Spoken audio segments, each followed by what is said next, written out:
আসসালামু আলাইকুম and welcome back to another video. তো অনেকগুলা প্রশ্ন আছে, যদিও আমি এইগুলা নিয়ে অনেক ভিডিও বানাইছি অলরেডি, বাট মানুষের অনেকগুলা প্রশ্ন আছে, এই জন্য হচ্ছে এগুলা নিয়ে আবার ভিডিও বানানো। তো আমি আগে আমার মিটারটা দেখাই দিই। আমি এখন পর্যন্ত চালাইছি এই বাইকটা 4285 কিলোমিটার, অ্যান্ড আমি বাড়ি থেকে বেশ মোটামুটি 8 কিলোমিটার বা 9 কিলোমিটার দূরে আছি। সো যাইতে যাইতে আমার 95 কিলোমিটার হয়ে যাবে হয়তো, 4295 কিলোমিটার। তো আচ্ছা, আমি আগে বাইকের মিটারটা অফ করে নিই। আচ্ছা, তো প্রথমে আমার এই যে লক লাগানো রয়েছে, লক দিয়ে কথা শুরু করি তাইলে, কারণ কেউ কেউ আমার লক নিয়ে জিজ্ঞেস করতেছিল যে ভাই কি লক ইউজ করি। তো আমি হচ্ছে ইউজ করি touch lock, but touch lock আমি মোটেই রিকমেন্ড করি না, কারণ টাচ লকে অনেক ঝামেলা আছে ভাই। টাচ লকটা কেনার একটা মেন কারণ হচ্ছে এটার কোনো মান্থলি সাবস্ক্রিপশন ফি নাই, তা না হলে হয়তো আমি জিপিটা নিতাম। তো আমি নিছি সবচেয়ে দামিটা, তাদের যেটা যে প্যাকেজটা আছে 7,000 টাকার প্যাকেজ নেক্সা এলিট, আমি সেটা নিছি। কারণ আমার হচ্ছে মেইনলি দরকার ছিল, আমার প্রথমে টার্গেট ছিল যে এই যে টাচ করলে যে সাউন্ডটা হয় এটার জন্য আমি একটা লক লাগাবো। তো ফার্স্টে দেখছিলাম আমি ওই যে 1500 টাকার আশপাশে হচ্ছে হোন্ডা নামে একটা পাওয়া যায়, যদিও ওটা হোন্ডার বানানো না আই থিঙ্ক, বাট ওইটা হচ্ছে হোন্ডার নামে পাওয়া যায়। তো ওটা আমি লাগাইতে চাইছিলাম ফার্স্টে, কিন্তু পরে আমার পাশে একজন পরিচিত লোক, সে আর কি টাচ লকের ওইটা ইউজ করে অ্যালার্মটা, তো সেই হিসাবে আমি টাচ লক একটা লাগাতে চাইছিলাম। তারপর ভাবলাম যে আর কিছু দিয়ে তাইলে আমি হচ্ছে আর 2-2,500 দিয়ে আমি একবারে হচ্ছে নেক্সট এলেটটা লাগাই ফেলি, তাহলে আমার জিপিএসটা হবে। এখন এটা জিপিএসে ভাই প্রচুর প্রবলেম, ঠিক আছে। তারা বলে দিছে যে হ্যাঁ ফ্রি, কোনো চার্জ নাই, হ্যান ত্যান 700 অনেক কিছু বলে দিছে। তো চার্জ নাই, এখন তারা কোনো মান্থলি সাবস্ক্রিপশন ফি নিচ্ছে না, এটা সত্যি, কিন্তু এটাতে আমার এমবি ভরা লাগতেছে, টাকা ভরা লাগতেছে। আমি ধরলাম হ্যাঁ চার্জ নাই, ঠিক আছে, কিন্তু যখন চার্জ নাই অ্যান্ড এটাতে আমার অ্যাক্টিভলি খরচ করা লাগতেছে, তারপরেও আমি যদি এটা থেকে সার্ভিস ভালো না পাই, তাইলে ভাই চার্জ আছে কি নাই সেটা দিয়ে খুব একটা ম্যাটার করে না। কারণ আমি 7,000 টাকা দিয়ে যখন একটা জিনিস কিনছি, আমি তো এটা থেকে কাজের জন্য কিনছি, কিন্তু প্রায় প্রায় দেখি জিপিএস কাজ করতেছে না, বন্ধ হয়ে রয়েছে জিপিএস। আর এদের যে অ্যাপটা, অধিকাংশ সময় অ্যাপে ভিপিএন ছাড়া ঢোকা যায় না, ঠিক আছে, সেটা আমার মোবাইল ডাটা হোক বা আমার বাড়ির ওয়াইফাই হোক, অধিকাংশ সময়ে এটাতে হচ্ছে ভিপিএন ছাড়া আমি ঢুকতেই পারি না। তো আর হচ্ছে তাদের যে জিপিএস ট্র্যাকার প্রায় প্রায় দেখি যে বন্ধ হয়ে থাকে। ঈদের আগে এরকম 3-4 দিন বন্ধ হয়েছিল, তো গত 2-3 দিন আগেও এরকম 3-4 দিন বন্ধ হয়েছিল। তারা বললো যে আপনার এতে এমবি প্যাক নাই, হ্যান ত্যান। তো আমার এতে এমবি প্যাক কোনো সময় থাকে না, ঠিক আছে, আমার টাকা থাকে অ্যান্ড টাকায় হচ্ছে পে অ্যাজ ইউ গো ওটা অন করা আছে, ওইটার থেকে কাটে অ্যান্ড জিপিএস ওইটাতেই অন থাকে, ঠিক আছে। আমি কখনোই এমবি ভরি না। তো এতদিন কাজ করতেছিল, হুট করে কালকে কাজ করতেছে না। তো এবার তারা একটা মেসেজ দিছিল আমাকে, ওই একটা কোড দিছিল যে এটা পাঠাইলে ঠিক হয়ে যাবে হয়তো। ওটা পাঠালাম, পাঠানোর কিছুক্ষণ পর দেখলাম ওটা ঠিক হয়ে গেছে। আর হচ্ছে এটা গেল হচ্ছে জিপিএস ট্র্যাকারের বিষয়। তো জিপিএস ট্র্যাকার যদি কেউ কেনেন ভাই, অন্য ট্র্যাকারগুলা কেমন আমি জানি না।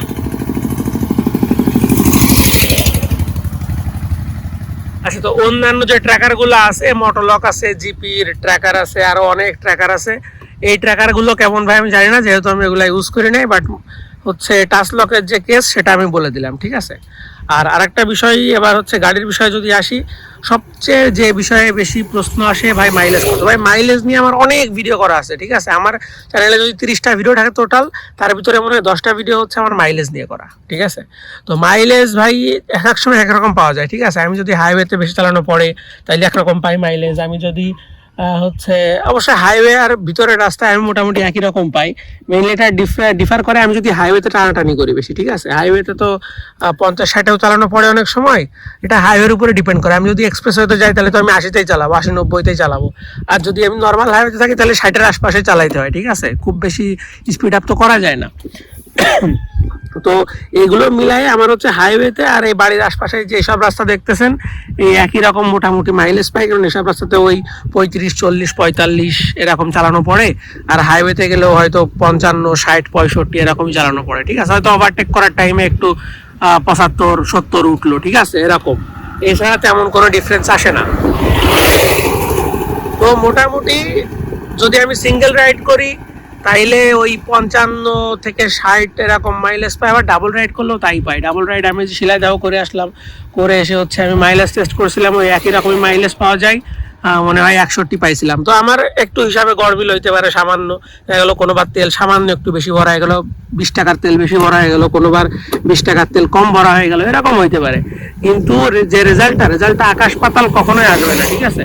তো আমি ওভারঅল হচ্ছে আমি সর্বনিম্ন এখন পর্যন্ত মাইলেজ টেস্ট করে পাইছি হচ্ছে 52 পয়েন্ট সামথিং, আর উপরে আমি 64 পয়েন্ট সামথিং পর্যন্ত পাইছি মাইলেজ। তো মাইলেজ যদি আমি অন এভারেজ হিসাব করি তাহলে মাইলেজ হচ্ছে ধরতে পারেন যে 55 থেকে 60 এটাই হচ্ছে অ্যাভারেজ, ঠিক আছে। আর মাঝে মাঝে ওই যে 55-র নিচে আমি মেবি দুইবার পাইছি, একবার 54 পয়েন্ট সামথিং পাইছিলাম আর একবার 52 পয়েন্ট সামথিং পাইছিলাম, এই হচ্ছে 55-র নিচে পাওয়া আমার। আর এই ছাড়া আমি যে হচ্ছে লং ট্যুর দিয়ে আসলাম, খুলনায় গেলাম, তারপর হচ্ছে আপনার কিশোরগঞ্জ গেলাম, টোটাল 700 কিলোমিটার প্লাস আমি ট্যুর দিছি। তো ওই টাইমে আমি মাইলেজ যে কয়বারই টেস্ট করছি, দুইবার টেস্ট করছি, তো দুইবারই হচ্ছে আমার মাইলেজ উপরে ছিল, আপনার হচ্ছে 55-র উপরে ছিল। সো ওভারঅল মাইলেজ নিয়ে কোনো টাইম সমস্যা নাই। আর এক ভাই গাড়ির সাউন্ড শুনতে যাচ্ছিল, ভাই গাড়ির সাউন্ড আচ্ছা আমি একটু আপনাদের শোনাই দিই গাড়ির সাউন্ডটা, যে গাড়ির সাউন্ডটা কেমন। তবে গাড়ির সাউন্ড ভাই প্রথমে যেমন ছিল এখন গাড়ির সাউন্ডটা ওরকম নাই, ঠিক আছে। গাড়ির সাউন্ডটা একটু চেঞ্জ হয়েছে, বাট খুব বেশি না, আবার একটু চেঞ্জ হয়েছে। যাই হোক, তো আমি স্টার্ট দিয়ে শোনাই দিচ্ছি আপনাদের সাউন্ডটা।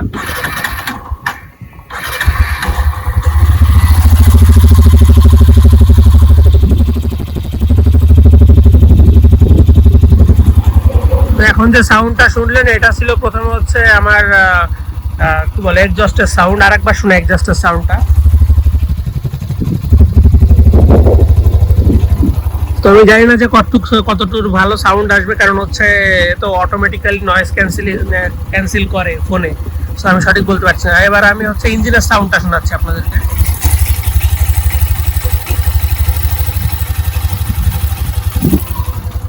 আচ্ছা, তো ইঞ্জিনের সাউন্ডও শোনাই দিছি আপনাদেরকে আমি হচ্ছে আমার এক্সজস্টের সাউন্ডটাও শোনাই দিছি। তো এই হচ্ছে সাউন্ড রিলেটেড ইস্যু। সাউন্ডটা প্রথমে যতটা স্মুথ ছিল এখন অতটা স্মুথ নাই, বাট আমি হচ্ছে সেকেন্ড সার্ভিস ওদেরকে বলছিলাম, সেকেন্ড সার্ভিস আমি করাইছি 3648 কিলোমিটারে। তো আমি তাদেরকে বলছিলাম, তারা বললো যে ভাই সাউন্ড হালকা প্রবলেম হয়েছে, খুবই সামান্য, এইটুকু প্রবলেমের জন্য ইঞ্জিন না খোলাই ভালো, কারণ ইঞ্জিন খুললে শব্দটা আরো টেপিটার যে সাউন্ডটা আছে ওটা যদি অ্যাডজাস্ট করা হয়, এখন এই অল্পতে অ্যাডজাস্ট করলে সাউন্ডটা আরো সমস্যা হইতে পারে। তো ভাই কি দরকার সামান্যর জন্য খোলার, না খোলাই ভালো। যাই হোক, আমি তাদের যে রিকমেন্ডেশনটা এটা আমার ভালো লাগছে, আমি ইঞ্জিন খোলাই নাই। আর হচ্ছে আমার সামনের ব্রেক থেকে একটা ক্যাচক্যাচ সাউন্ড আসতেছিল, বাট ধোয়ার পর থেকে সাউন্ডটা তেমন আসতেছে না। আমি জানি না সাউন্ডটা আবার ব্যাক করবে কিনা। অ্যান্ড সামনের চাকাটা আমি এতদিন খেয়াল করি না, এবার দেখলাম হালকা এক জায়গায় বাঁধে, ঠিক আছে, যখন ঘোরানো হয় ডিস্কটা এক জায়গায় হালকা বাঁধে। তো আমি ওদের সার্ভিস সেন্টারে বলার পরে আমার আরো দুইটা বাইক দেখাইলো, যে দুটা ডিসপ্লেতে ছিল, একটাই তো ভাই পুরো ডিস্কই বাঁধতেছে, আর একটাতে হচ্ছে ওই ডিস্কের এক জায়গাতে বাঁধতেছে, এবং দুইটাতেই আমার চেয়ে বেশি বাঁধতেছে। এই জন্য আমি আর কিছু বলতে পারলাম না। আর আমি মাইলেজ যেহেতু ঠিকঠাক পাচ্ছি, এটা নিয়ে আমি আর খুব বেশি কমপ্লেন করি নাই। তবে ভাই ব্রেক না ধরলেও ব্রেক গরম হয়, ঠিক আছে, যেহেতু সামনে ঘষা খাচ্ছে, ব্রেক না ধরলেও গরম হয়। এটা প্রবলেম হবে যখন আপনি হাই স্পিডে চালাবেন, অনেকক্ষণ ধরে ব্রেক করতে হবে আপনার ঘন ঘন, সেই টাইমে এই হিট আপটা আরো বেশি হবে, তখন প্রবলেমটা হবে। যাই হোক, আর একটা কোশ্চেন আসছিল, আমি দেখছিলাম যে হচ্ছে ভাই ডাবল রাইডে কেমন। ভাই ডাবল রাইড করলে মাইলেজ বললাম তো 55 প্লাস পাওয়া যায় মাইলেজ, যদি আপনার সবকিছু ঠিকঠাক থাকে। আর যদি বাইকে ফল্ট থাকে, যেমন অনেকেরই দেখতেছি, ইভেন আমি এতদিন মনে করতাম সব মনে হয় ভাবতা মারে, বাট আমি যখন এই সেকেন্ড সার্ভিসে গেলাম তখন দেখলাম যে আর একজন ভাই বাইক নিয়ে আসছিল, তার মাইলেজ হচ্ছে 30 পাচ্ছে সে মাইলেজ।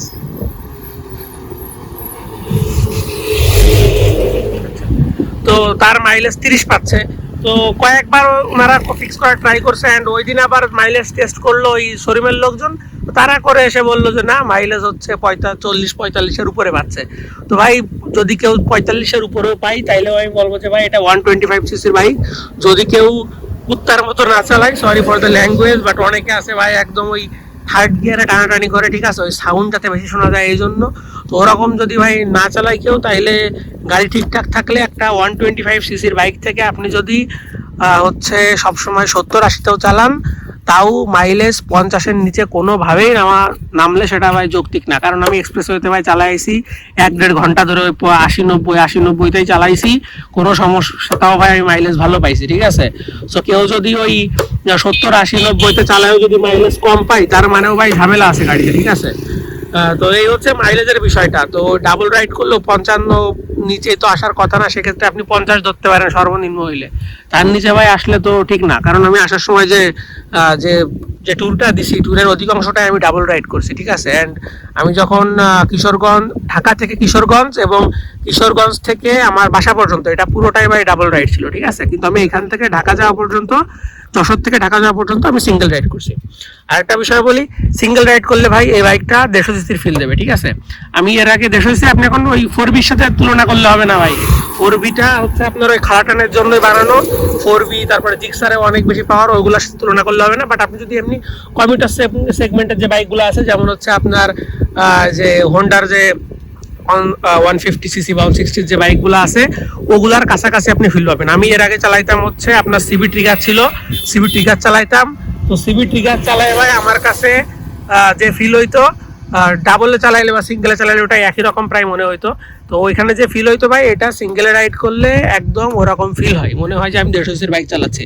আর এই বাইকের আমার এক্সস্টের সাউন্ডটা খুবই সুন্দর লাগে, এই কারণে এটা আরো ভালো ফিল দেয়, ঠিক আছে। কিন্তু আপনি যখন ডাবল রাইড করবেন, তখন আপনি বুঝতে পারবেন যে এটা ভাই 125 সিসির বাইক। আপনি ওভারটেক করতে যাবেন, দেখবেন যে আপনার পাওয়ার ল্যাগ করতেছে। ওভারটেক বলতে কোন ওভারটেক? আপনার ভ্যান ওভারটেক না।